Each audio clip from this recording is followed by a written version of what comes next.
Welcome to r/entitled people, where we share stories from your lives about people who think the rules don't apply to them and they should get what they want. Thank you, friends, for subscribing to the channel and for so many likes. And today we have 3 great stories, so subscribe, hit the like button, and let's begin. The first story: Dealing with Annoying Kids, a retail worker's tale of patience and persistence. The second story: A teenager's epic showdown with the boss from hell. The third story: Mass quitting a toxic diner event. The first story is First encounter with annoying kids. Let me start by setting up the cast. All fake names, because privacy through obscurity, and I didn't get the B's names. Me equals Blue. Almost 3 years of working at the store in my late teens. Duty manager equals Allison. Allie for short. Worked at the store for somewhere between 5 to 10 years, in her 40s and 50s, but still polite.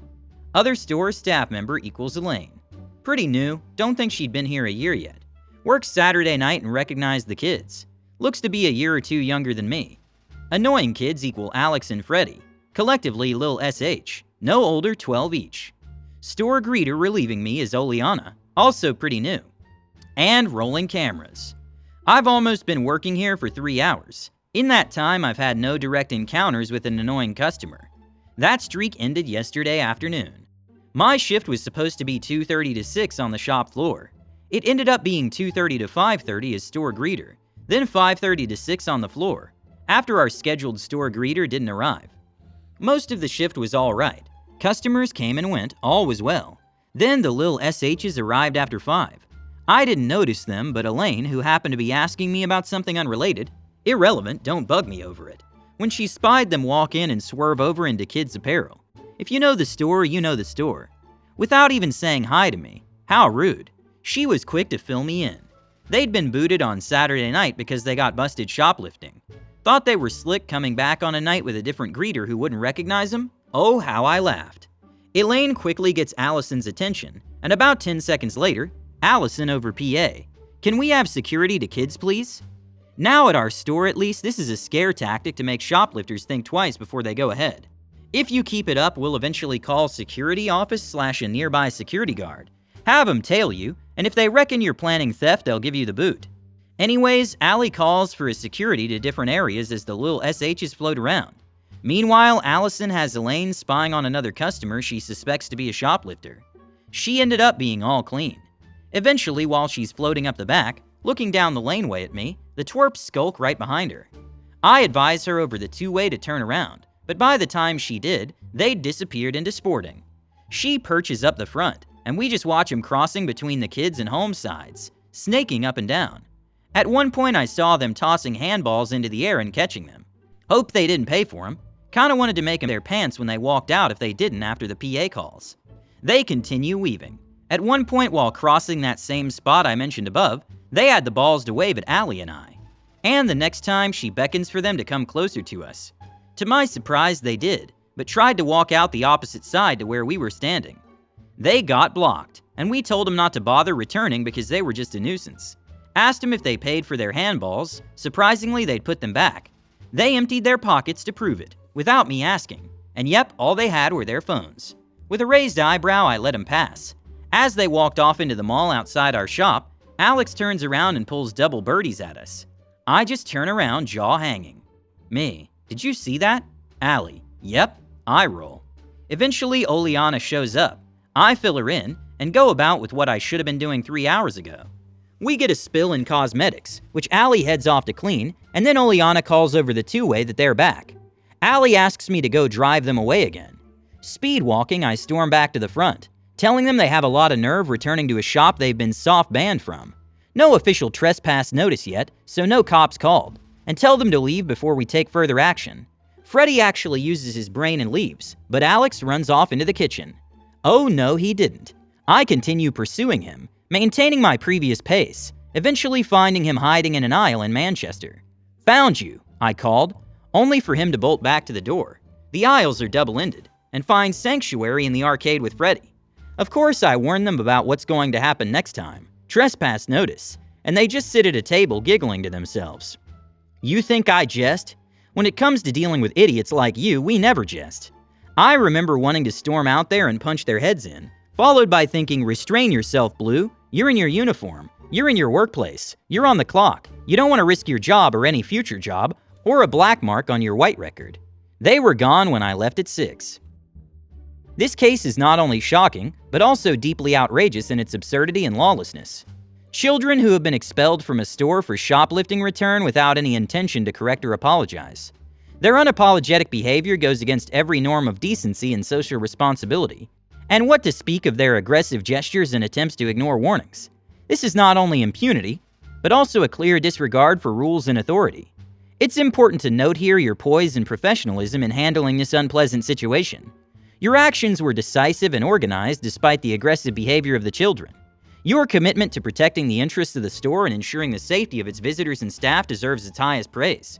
I hope that after such an incident, measures will be taken to prevent similar situations in the future, and to punish the perpetrators in order to ensure the safety and comfort of all who visit your store. The second story is quitting Big G's Pizza. I once worked at a place called Big G's Pizza. It was my first job at the age of fresh 16, and it was a newly opened place that didn't have delivery just yet. Carry out only. It was considered a somewhat fancier Papa John's, but cooked for pickup. It was a simple job. Order taking via phone or for walk-ins, using the till, putting in toppings, putting pizza in the oven and boxing up the pizza. Easy. My boss Angie was ridiculously controlling. I remember on the first day some coworkers that were training me even warned me that she's extremely particular and will literally stand over you while you do things, essentially extreme micromanagement. About 2 weeks in, Angie said I was no longer allowed to touch the till because money was constantly missing. A few dollars up to $20. Since I was new, she was sure it was me and even told me so. This created an extremely weird flow where I would take the order and someone else would stop what they were doing in the line to come over and touch the till and provide change or receipts, etc. Angie watched from about 2 feet away, hovering over shoulders for 2 weeks. She said she didn't want me to switch positions and to consider it punishment for the whole team because I was stealing, which I wasn't. The next week it stopped with no explanation and went back to normal. The assistant manager told us later that she was just counting wrong and figured it out later. Wow. In the 3rd week I was splitting up the tips, usually about $40 to $50 by end of shift, between 4 of us. As I was splitting it up, Angie came out from the back office. She was not usually there during this shift.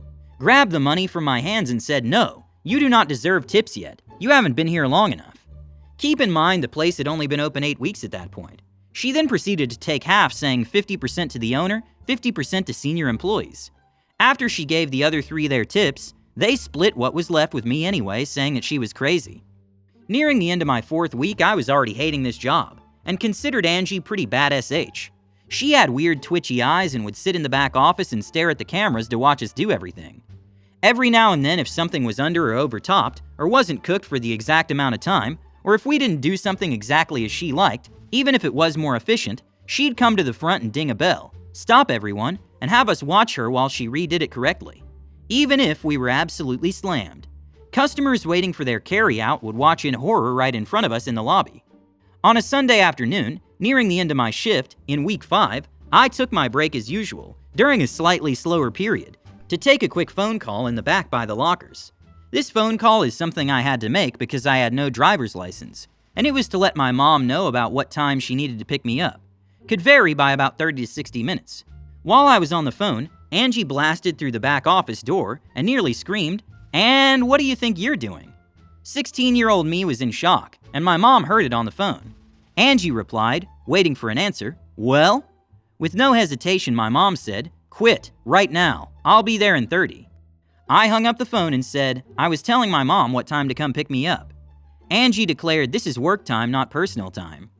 Thinking back on this situation as an adult, I would have ripped her face off with verbal assault. Instead, 16-year-old me just said, "Yeah, I quit." Grabbing my things, I started walking out, and was halfway through the front on my way to the front door, with a people-packed lobby, and she screamed, "Good, 'cause you're fired," from behind. I turned around in the middle of the lobby, ripped the ugly Big G's pizza visor off my head, smashed it to the ground, stomped in it, and screamed back, "Too bad, I already quit, B." This came out of nowhere, as I was a fairly quiet 16-year-old girl. With about 15 or so people watching now, she replied, "Give me that shirt too, or I'm calling the police, thief." So without hesitation, I took it off, with just a bra underneath, tossed it behind me near the visor, flipped the bird over my head, and walked out the front door.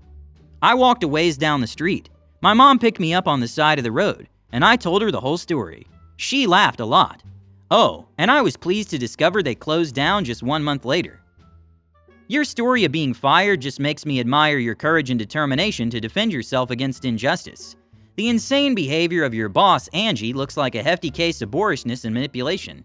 Your decision to leave this workplace despite her aggressive actions reflects your willpower and integrity. It's commendable that you stood up for yourself and reacted so strongly to this situation. Your reaction to Angie's last words, with an exceptional sense of fairness, is astounding. Your mother also deserves respect for her support in this moment. The lawful closing of this place just a month after you left seems like some kind of karma. It's an indicator that injustice and harshness tend to come back to those who enforce it. Your story is an example of the importance of standing your ground and defending your rights and dignity. You deserve respect for your strength and courage in this situation. The third story is Summer Job Nightmare. I worked at dinner in a small town as a summer job. At the beginning it was good. Not the best tips ever. Customers were okay, but mostly were a bunch of old men. And for the most part, I liked my staff. I'd heard this restaurant had servers who were always leaving, and I never understood why. One of my favorite coworkers was fired, and I didn't find out for months later when I ran into her. About 2 months into working there, I was exhausted of being there. I'd picked up a second job earlier that month for more income to be able to pay for school. I was working one job 10 to 5 for 5 days a week, and the other 6 to 1:30 a.m. 5 days a week, and most of the time another shift on the weekend. It was getting to a point where it was getting too much for me to handle. A few weeks into this, I got sick from overworking myself. Worst fever I've ever had. Couldn't get out of bed. Overall, just feeling awful. I called both jobs I'd be working that day to let them know.